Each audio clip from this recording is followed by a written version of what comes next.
so just got a call and went in. And yeah, just had a great time and got the game. And little fun fact, Chris and I had the same manager and agent growing up, so it was kind of fun. We kind of knew each other a little bit, so. Yeah, for me it was really weird because I was, these guys are New York actors, and I came from Connecticut doing like high school plays. So I went in, bonded with Robert, and he really took to the fact that I played lacrosse for some reason. So I don't think I auditioned. I think we just talked about like lacrosse for a half hour, and I left and I said, why didn't you audition? There's no chance. Here we are. That's hilarious. Oh my God. So I was 12. It was May of 1982. And I walked in and it was just one man. He was 24 years old, Robert Hiltzik. He was at NYU Film School and the audition was at NYU. And I walked in and he just seemed really kind. And I was like, hi. I was wearing blue overalls. And I was really flat-chested, so I immediately got it. And he had me improvise. They changed, baby. Thank you, Jesus. Yeah, so then he had me just stare. And I was like, oh, okay. Then he said, stare at me in a candy bar. And I thought I would be funny, and I started picking my teeth. And he was like, no, be straight. And I was like, oh, okay. But we talked a little bit, and I left, and I said to my mom, oh my God, I think I got that part. She was like, shut the fuck up. It's like such a New York stage mother, and I was like, no, I really do. And then I had one more audition. Did y'all have one more callback? I didn't know.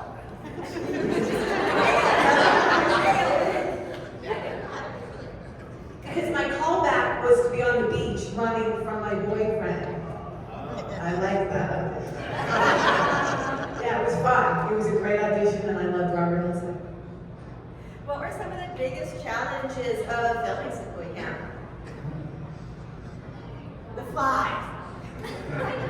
I think the weather a little bit, because it was upstate New York and it started getting into fall and it was cold, especially if you had to do stuff by the water, by the lake. Yeah. And I just always remember every time poor Johnny Dunn had to go in the water for the canoe seat, right? And it was so cold. And he came out of he had cut his, I don't know if people know that, he cut his hand. Yes. And he had to go to the hospital to get stitches. So he cut his hand in that scene. And he comes out of the water and he comes over to me and he goes, and the wardrobe people put him in big blankets and he was just all cold. And he goes, I have shrinkage.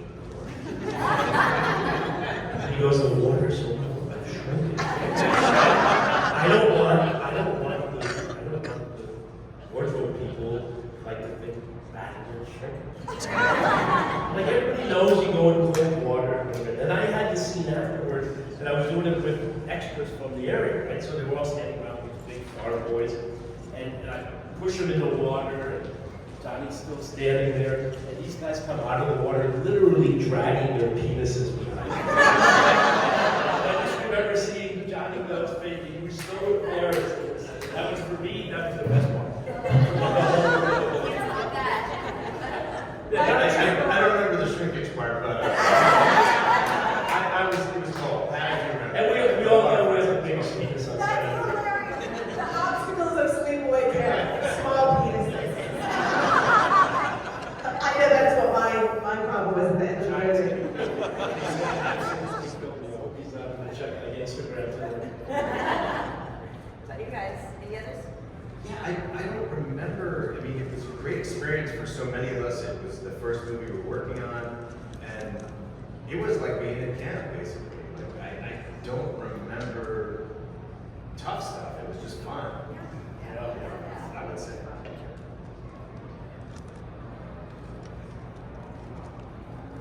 I do remember those flies. I will say, like, we actually ate in the rec hall. So when you watch the movie again, there's these beautiful strips of tape with 3,000 flies attached to them. And we ate in that kitchen with those flies. It was so gross. But I had no problem eating the Freihofer chocolate chip cookies, and I ate so many that my ass is huge. When they pulled me out of the water, I was like, and there's my ass. I ate my cookies. I was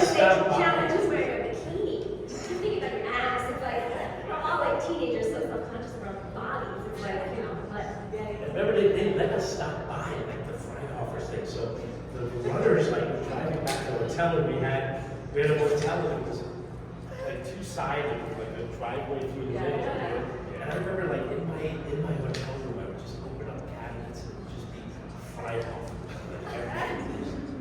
That was like a big. You guys had a lot of beer in your rooms, right? Not me. Well, I was a saint.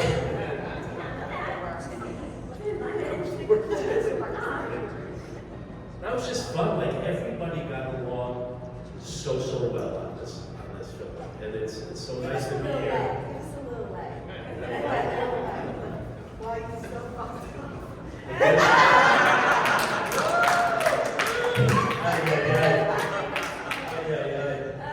No, we all did, and that's why, I mean, 40 years later, here we are, and it's really thanks to you guys. Thank you. When I see, when all of us, when we see the fans show up, and when we see the amount of DVDs and Blu-rays that are still going through, it's like, it's my first convention, yeah. This is like awesome. And kind of never left camp. Right, I haven't seen Tom and Chris in 40 years. Literally, I haven't seen it since we said goodbye on the set. And I feel, honestly, I feel like I saw you. Well, you did tell me I kissed too wet, so if you wanted me to show that And we that stuck with me. We really did kiss. It was a real kiss. Oh my God. We were kissing. I do not remember anything. Plausible denying You were so Wasn't it the stage? never. No. You remember? No, me and Chris used to. Excuse me, I'm so fucking excited. I think I was was he good because I was his coach? He was an I extra. did ask him like the day before. I did ask him. Well, leading up to it, I'm 13. I mean, how many people had I kissed at that point? Like maybe half a person. And I was like, how should I kiss him? We're ready to film that scene. Should I stick my tongue down? Should I? And everybody was like looking at me like I was crazy. Like, no, I'm serious. They're like, you might want to ask him. I said, hi, Chris. I remember going to the hi, we're gonna get ready to film that scene. Should I stick my tongue in your mouth? He was like, what's wrong? By the way, come on in. Let's practice. Okay. All of a sudden, I'm We forgot. Robert didn't say cut. We kept kissing. Do you remember that? Forget One that. more COVID. We were kissing, and Robert forgot to say cut. He said, "That's the one." You didn't say cut. We just kept kissing, and I kissed Chris. I was definitely around. It's so hard. Wasn't Mike Kellen outside the door? Method acting. Wasn't he outside the door? Was Mike outside the door? Because I remember going out there and he's like, let's take it from off. I don't know. He was great. So, Big actor. okay, so on our podcast, we have some segments that we always hit, and I think that this is the perfect panel to bring some of those in. One of our segments is always fashion moments. Pick a fashion moment from Sleepaway Camp. It doesn't have to be yours. Oh my God. I mean, it has to be Collet, D'Angelo. Hello, Ronnie. And those shorts. Was he wearing shorts? And he would do like, we would be in the cafeteria, he's like, and Tommy, let's do a workout. I got to eat brownies. And he's like, grab it. There's no weights here, Paul. He's like, just grab a chair. And what am I grab a chair? And then you're trying to, he's got muscles everywhere. You're not trying to look at the shorts. And, even though we had pretty skinny shorts. You had a sneaky top. Hello, Tom. Yeah, a little Florida crop top. My favorite is Gino.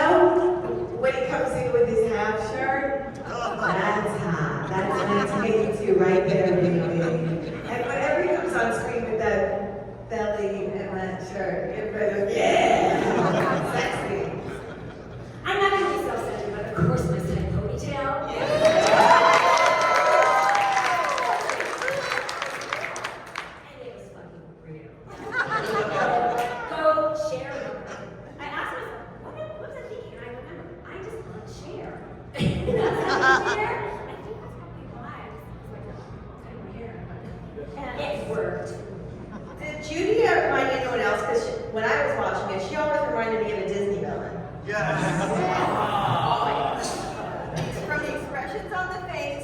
look. And Yeah. your style, you always look like a Disney girl. I think you are the best, like, mean girl Yeah. ever. I think that.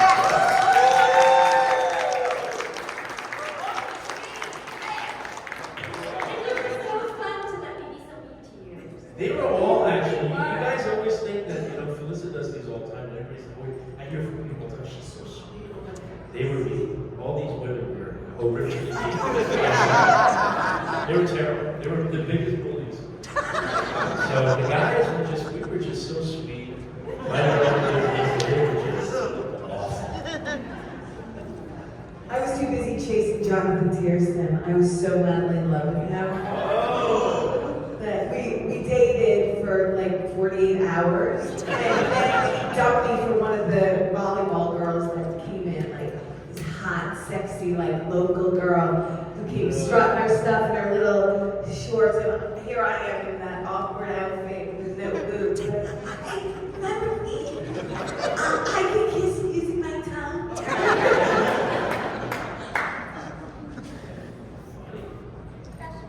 Oh, fashion moment. I mean, it has to be Meg's bandanas. Yeah. I don't know what was up with that, but I think that was everywhere. We kind of moved different places, but I think more it was the fashion around there. Because I look back at photos from Studio 54 in those days in the 80s, and I was always having something, either rhinestones or a bandana on my head. So That's Harry Potter bandana. yeah. That rec hall was dope. And then I guess for me it would be, I think the actor's name was Lorenzo. I forget the name of his character, but it's the classic preppy handbook. With the eyes on shirt. Oh yes. We all wore our own clothes. Yeah. I remember they said lots of I did not. We were spinning Speak for dresses. yourself. I went to Walmart. When I arrived, they took me shopping. I didn't bring anything. They had your Judy shirt made, right? I did not know, it was so special. I didn't bring anything. None of that is my clothes. In fact, I wanted to bring that green shirt home. I love that green shirt, and they wouldn't let me have it. Like, where is that green shirt? It's such a new theme. I know. I should have been a bitch. Just take it when I wanted. God, but I was just too sweet. Yeah, Did you? I brought nothing. But you know what? I was the last one on the set because you all know, probably know if you're Sleepaway Camp lovers, that I was not supposed to play the part. Jane House was supposed to play the part. But Jane, who was an amazing actress, did not hurt her career at all, right? But anyway, I'm the blessed one because I'm here. I'm so fucking blessed. It's beyond blessed to have family and to have this. So I'm the lucky one. But Jane is awesome. But nonetheless, the word is that Robert wanted to hire me, but we all had brown hair. And he didn't want to be brunette, so he hired Jane. And then Jane didn't want to do the curly hair scene, so she backed out. And then Robert hired me without telling me about the curly hair scene. He was not. So I showed up, not knowing about the curly hair scene, and not having clothes. Susie? Her name was Susie, yeah. The lovely lady was saying Susie, and she took me. Jonathan, they were awesome. Do you remember our first rehearsal? It was me, you, Jake Krakowski, and Jonathan Tiersten. We did a first rehearsal, yeah. And she was like 15, and her mom was, very much in charge of her career. And I think when they saw that kill scene, they were a little apprehensive, but it obviously worked out perfectly. And go brunettes. Because back in the 80s, everybody had blonde hair. So we were like, ooh, horror movie with some brunettes. That's it.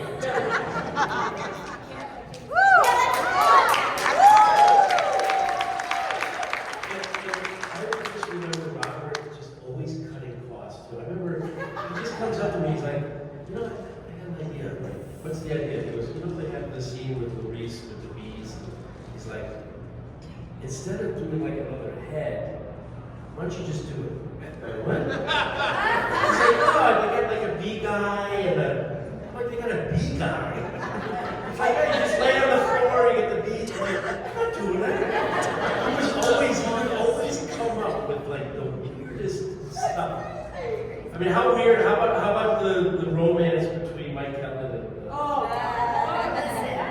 the all my children heartthrob Kathy Conner? Those lips. On set romance. I'm sorry. That would be Very a attractive. February to November. They call that a February to November. Pretty much, yeah. That's the weirdest relationship I ever saw. This hot 18-year-old counselor and like this 75-year-old owner. I think we had a kiss that they cut out. Like, we didn't actually do it, but I think in the script we were supposed to. Did it say you had that tongue? They, Is that but I think they cut it out, and maybe didn't quite look right. They did cut out a lot of stuff because in my scene with Chris, he was supposed to unbutton my blouse and fondle my breasts. My mom was like, "Oh my God, you're not doing that." When we do a show, we can redo that scene. No, but that's Everybody, so put funny. on video. Let's go. We all had Wardrobe our New York accents just like that. We all like talk and now we're so kind. But it happened. But we all had Long Island accents. Even the little kids did. Like that, we all, you knew where we came from. It comes from Connecticut. I felt so out of place that I adopted one from the movie. I actually grew an accent. Angela, why are you so fucked up? You sound anything like me. Acting. You want to feel acting? Thank you. Okay, next question, and then I'll turn it over to the audience. Our next topic on the podcast is epic line. Doesn't have to be your own, but what's your favorite line from the movie? I have the best lines. She did. She had all the just bully mean lines. Why do you have to kiss so wet? Wait a minute, that's so bad. I don't think that was in this I script. know. I came in flat as a board and eat the spring around. Oh, that's.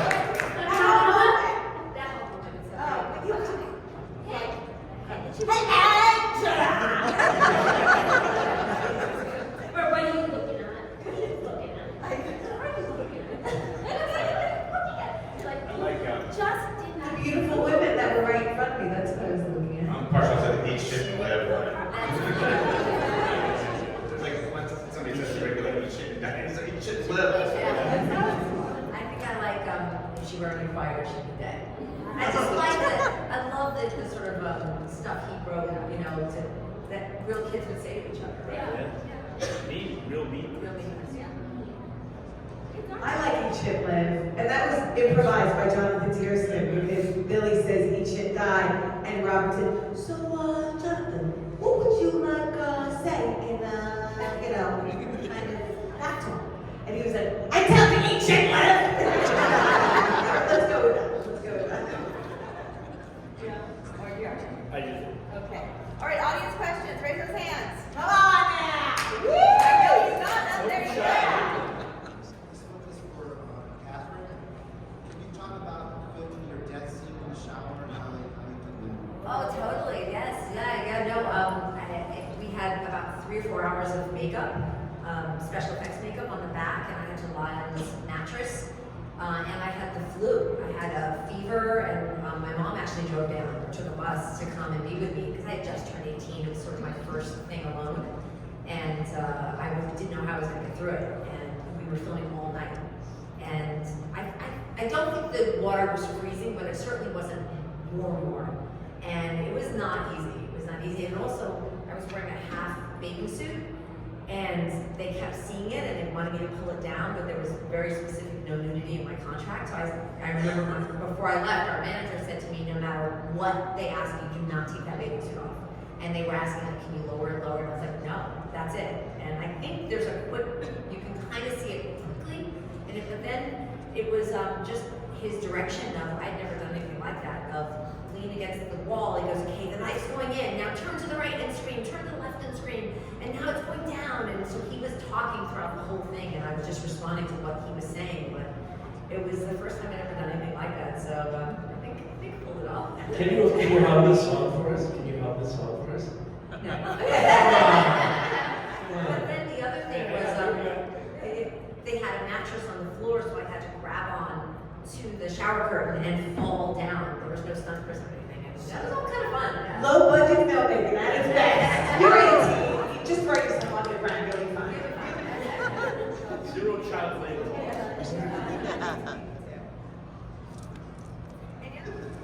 This is unrelated to Sleepaway, but it's for Chris. Tell us what doing the Langoliers was like? Sure, it was awesome. We shot in Maine because of Stephen King. He's from Maine, so I don't know if it's on every project, but I think he tries to make production companies film in Maine because he really loves the state. So we were actually shooting at the Bangor Airport, which is in Bangor, Maine, and it's one of the longest runways in the United States. So it's a lot of times if flights get in trouble, they'll go to New York, they'll defer them to Bangor. So that was interesting. And Stephen King was around a fair amount. We got to go to his house, which is really cool. Like he still lives there, marries his school sweetheart, and it was just a really interesting time with fantastic actors. And not only was I hanging out with them all day, but then Maine's so beautiful. Staying in like a little cottage on the lake, and the next door neighbors were really friendly. So it was a wonderful experience. Thank you.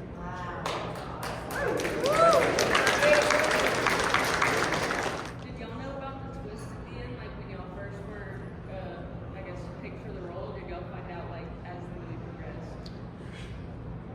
Later, I don't remember finding out. Are you saying about the ending? Yes. Yeah, I don't remember finding out until we got up there. Okay. I think Rob tried to do this. I think so. I think I did. I mean, what I remember is, I was 15, so even, if I wanted to, I wouldn't have been able to do that twist scene. So I do remember they went down to a local college and we're sort of trying to, get somebody to do it. So they found a guy who was over 18, so it was okay. And then, made the Angela mask and what have you.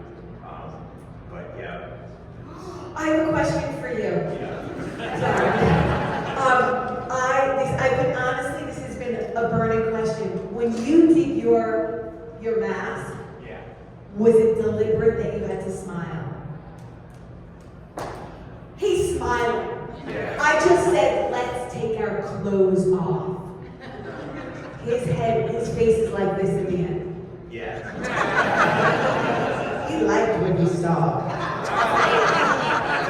Am I right? Yeah, you're right. That's an excellent question, which leads me to another question, which is, I believe yes. Like basically, I had to go down to the special effects guy's house, and they put straws in your nose, and then just put layers of plaster of Paris around your head, and basically make a negative imprint of your head, and then they pour the latex into that. But there are, I know they made 2 copies. I don't know, somewhere out there's 2 of my heads. Somebody's mantle, and I don't know what happened to them. When you mentioned that shirt. But you must have been smiling. I Yeah. know Robert was so deliberate in Yeah, every yeah. aspect of this It had to have time. been, and it's like And literally. you were like this. My face was going, yeah. Wow! Yeah. I just saw the best penis ever.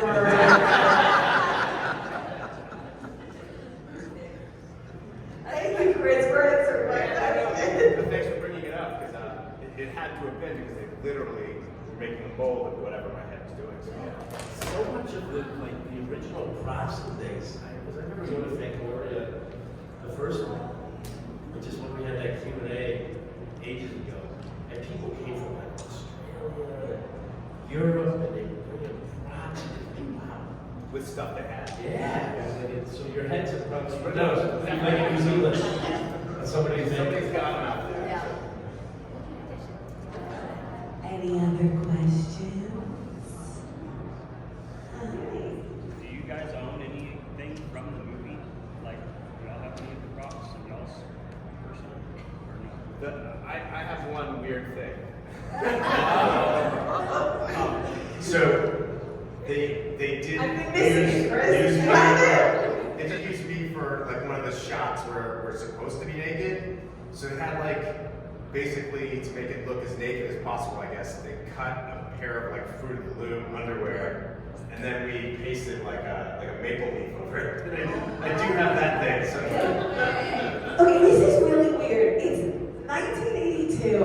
I'm 13. I think you were 14. 15. And I know I was pretty naked. yeah. And they were like, oh, just put a shirt behind your ass. Who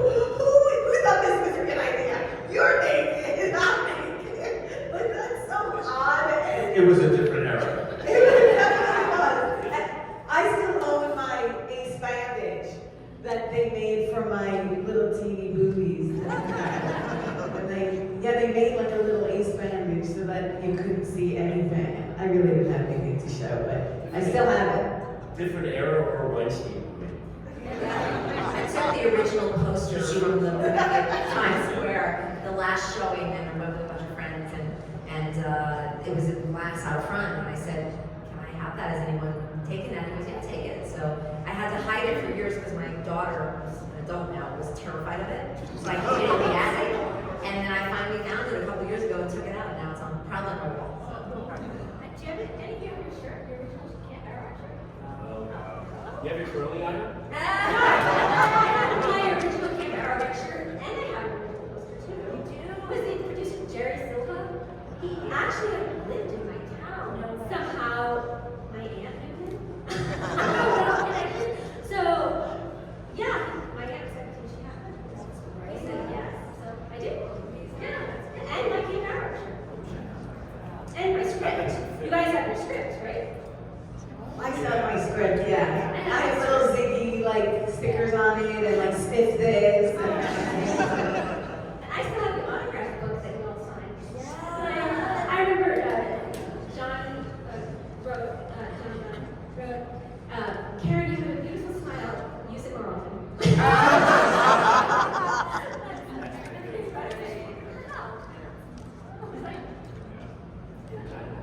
I think there was one in the back. Yeah, there was.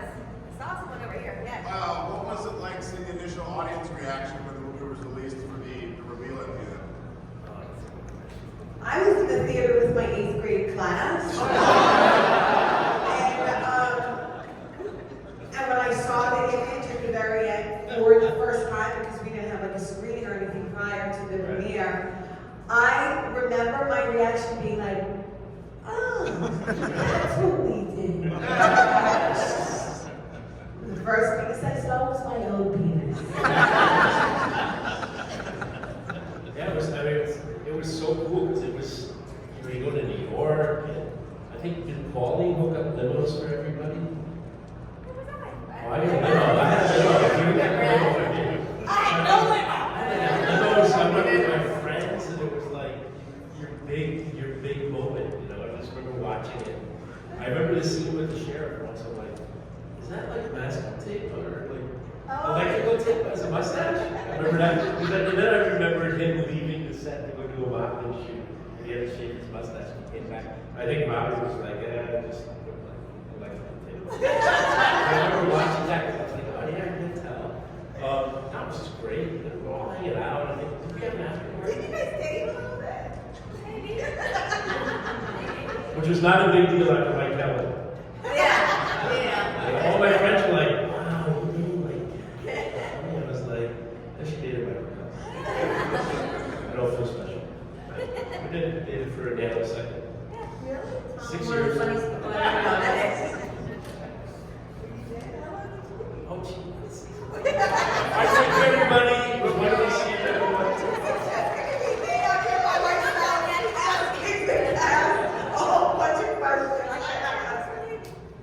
Yeah, it was awesome. Did you date anyone? Me? Yeah. I was the best with my boyfriend at home. Oh, you had a boyfriend. Well, for me, it was kind of weird because I think it was John Dunn who fixed us up.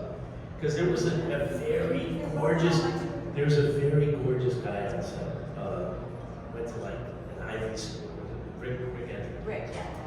Tall, handsome, articulate, Yeah. and he was in love with Catherine. So he was trying, and he just passed away. So Yeah. a couple of years ago, so which was sad.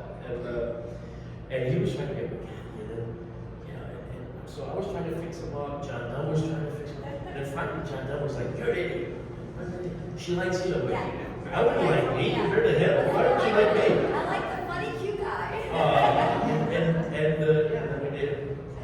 How long did you? That's embarrassing. She doesn't like the tall, strapping. Hey!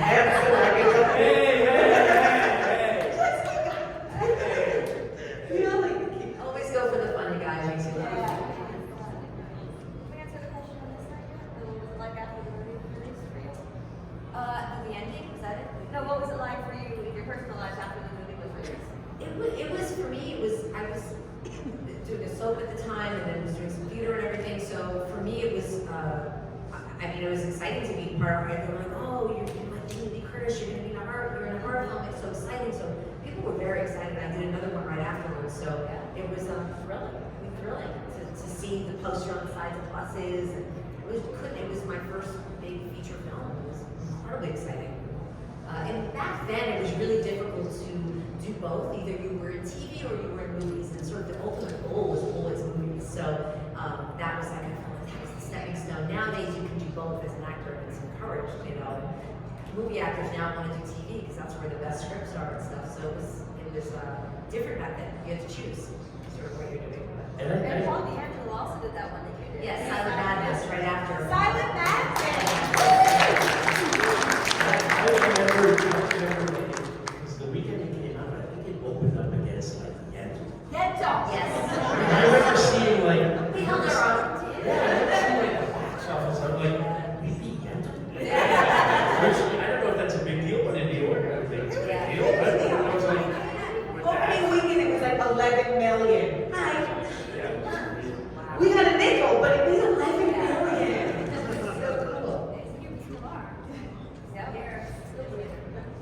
Yeah, still waiting for the mic. This is very much like Kathy. It was super exciting, especially being in New York.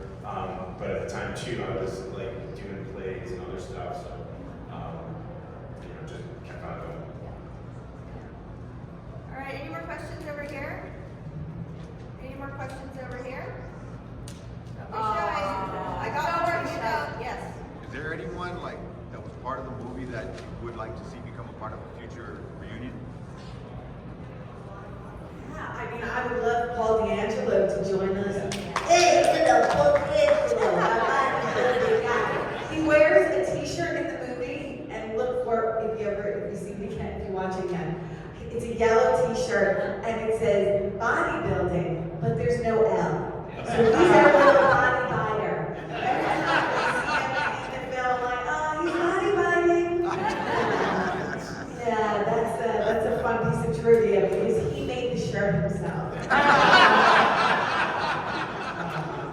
We love Paul D'Angelo visited me at a convention in June on the East Coast, and he came in with a suitcase with his entire wardrobe. That could still fit. I swear, I'm not even joking, like the red shorts could not even go on my wrist. Like they were, look, at my shorts, look at my shorts.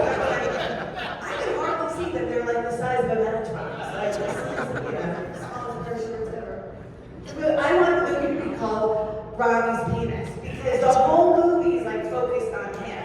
Anytime he's on screen, it's like it zooms in on his dick. Speaking of penises, you are the mangled dick expert. Can you tell us what the last drive-in set's like? Do we all love Joe Bob Briggs? I love being on that show, and being on that set is exactly what it seems. It is just pure joy and fun. Has anyone seen the Valentine's Day special? I don't know why they had me say I've been married 6 times. I was like, what is this script? What character are you making me into? It's so fun. I love being his mangled dick expert. Season 5 is coming, and I'm so proud to say that I will be involved a lot more. There are skits, and it's just a joy. I love the whole cast and crew, and I'm so grateful to be a part of that amazing show. I love Shudder. They're great. Yay, Shudder! All right, we have time for one more audience question before I wrap us up. Do we have any? Yes. If you have kids, what do your kids think about movies? Yeah, I have 2 children, both actors, and my daughter, of course, was terrified for most of her life, and then became a horror actress and writer herself. Has a couple of incredible things out, and my son was a horror addict from the time he was little, completely opposite of her, and wanted to watch all the Final Destination, wanted to watch everything, and I showed it to him when he was about 12, and he just at the end, he didn't quite get it, and he was like, huh? I said, think about it, and then he just loved it. It's a great question.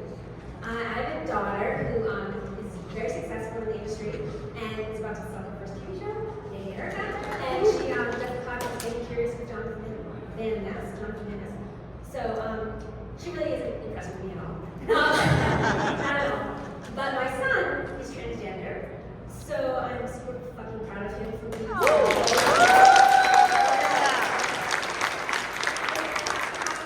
share that with him. I'm happy that you asked that question. So he and his friends think it's awesome.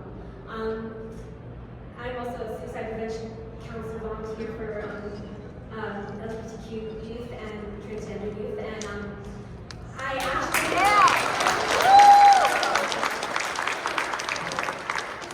it really like meant so much more to me as the years have gone by because of my son and because of what I do, and so I'm so happy that my son is not insulted by the movie. In fact, he thinks it's a positive thing, like stuttering because it's so like part of my heart. Sorry, and I'm grateful for Felissa for saying only positive things about transgender, which is cute. And that's right.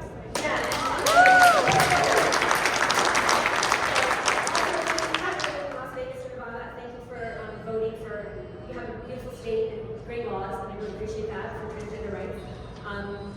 So yeah, I'm sorry I'm speaking so much, but it was a great question. I'm so happy to answer that. And my son feels like it's transpositive because what it really says is you should let people be who they are. Yeah. And so I see it as a plus, and I'm really grateful that you asked that question. So I can answer this with all emotion in my heart. Sorry.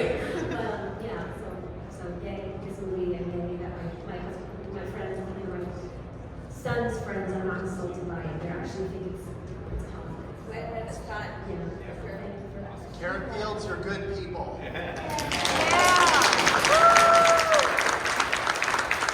funny because we do on the music side, I did a lot of work with the HRC, and the HRC never frowned upon it as well. So that's sort of for me, in that space, the seal of approval, so it's kind of cool. So I think I have four kids, and they love it. For them, it was amazing because it's just something that stayed a constant because their friends all discovered it at different sort of stages of their schooling and just growing up. So every few weeks somebody would be like, "Dude, I just saw that movie. That movie looks so cool." So for them, it's been such a big part of their lives. And now my oldest just had his first drive, little fields, and it's like it's crazy because that's going to just keep on because of just you guys. You're just awesome. It's going to be something the next generation grows up with. So we really, really, really. I can't say enough. I really appreciate you guys very, very much. Yeah, And thank you so much for being such loyal fans. It is really cool to be involved with something that goes now through to a new generation. Yeah. It's cool. Hell yeah, that's the horror community, man. We are the people in the world. I wish the entire world could take a page out of our community and emulate the same kindness and inclusivity, because we would be so much greater if it were like this. So thank you. We Thank you so much. appreciate it. Yeah, and I just want to say also about the movie, like the fact that we're here for 40 years. This movie lives on because it asks the question and it starts the conversation about transgender rights and about people's rights. So I am shocked that this movie is still living on, but to me, it makes sense that it's living on. Because we're at a point now where we have the conversation and we're brave enough to have this conversation. So in fact, this movie to me is more important than ever. So thank you for so much, Felissa. Thank you so much for caring about the movie. Horror really does mean so much more than what you see. Absolutely. There's such depth to horror. And let's not forget the bullying aspect, okay? Because it's a great revenge movie. Yeah! We call it Guys, just so you know, every time Felissa would go do what she called me, she's like, "You're an asshole. I can't get it. Everybody keeps asking for the return DVDs." Took them out of the marketplace. So we took them out of the marketplace for the past 5 years, and I wanted to bring them back for the 40th, just for the conventions. So if anybody's looking for those, they're at my table. Yeah, so we have them. So and it'll be available just for people who show up at the fest, which is very cool. And I got one of those so many years ago. I don't know where I got it, but I tracked it down.